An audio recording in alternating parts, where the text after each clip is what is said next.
Welcome to Nioh 2 Preview. It's Abyss, and in this video, I'm going to talk about some new things you need to know in Nioh 2. Now remember to hit that like button and subscribe to help support the channel. Alright, first up is Prequel. This game is set in the 1500s, close to 4 decades before the original game. This is before William was born. Don't worry, if you miss our favorite Irish-born, blonde-haired English sailor, there will be a cosmetic for players who have a save game from Nioh 1 installed. You will be able to wear a disguise that looks like the original game's protagonist. Next is character creation. Now that we know William is out of the picture, players will be able to create their own character. The character creation system allows players to choose the gender of the character. From there, players will be allowed to tweak the character's eyes, skin color, face type, and more. Plus, the voice can be changed along with the pitch. This is something you can easily spend 30 minutes doing, so I recommend the Last Chance trial. This is a free demo that will be available Friday, February 28th to Sunday, March 1st. Although your game progress may not transfer to the full game later, your creative character appearance does. So if you like spending an hour making sure your character doesn't look rubbish, then play the demo and spend all the time that you want on the 28th. This way, when the game is released, you can jump into the game right away without any delays. Next up is new weapons. There are 2 new weapons, Dual Hatchet, which has a +1 in skill, and the Switchglaive, which has a +1 in magic.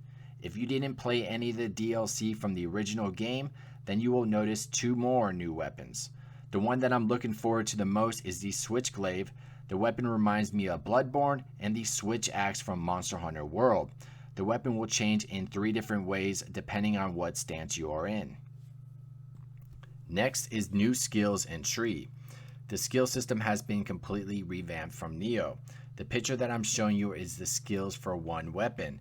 Nioh 2 has a skill tree for each of the weapons along with skills to unlock for ninja, shifling, samurai, and magic. The weapon skill tree will focus on unlocking active and passive skills for that particular weapon. The ninja skill tree is all about stealth, throwable bombs, and poisons to apply to weapons. The samurai tree will give bonuses to fortitude and unlock key pulses. The shifling tree will increase your yokai form powers, and the magic tree will unlock the ability to use casting magic through talismans. Next is soul cores. This is a special item in Nioh 2. Soul cores hold the remnants of a yokai's power, and they are occasionally obtained when defeating yokai. Praying at a shrine will purify any soul cores in your possession. Use the Manage Soul Core in the menu to atone to your guardian spirit with a Purify Soul Core, and it will grant the power that lies within. Next is Yokai Shift. Nioh's 2 new protagonists will be part yokai, which means player will be able to change their form during combat to gain new and different abilities. There are 3 different types of yokais to transform into, each with their own unique abilities and attacks. During the Yokai Shift, the gauge will decrease over time, as well as when damage is taken. Next up is co-op. Nioh 2 will have co-op for up to 3 players. The original game had up to 2 players. This time around, you will be able to invite 2 friends to help you along instead of just 1. Co-op sessions will have a greater number of enemies to maintain the balance of difficulty to account for more players. Next is Benevolent Graves.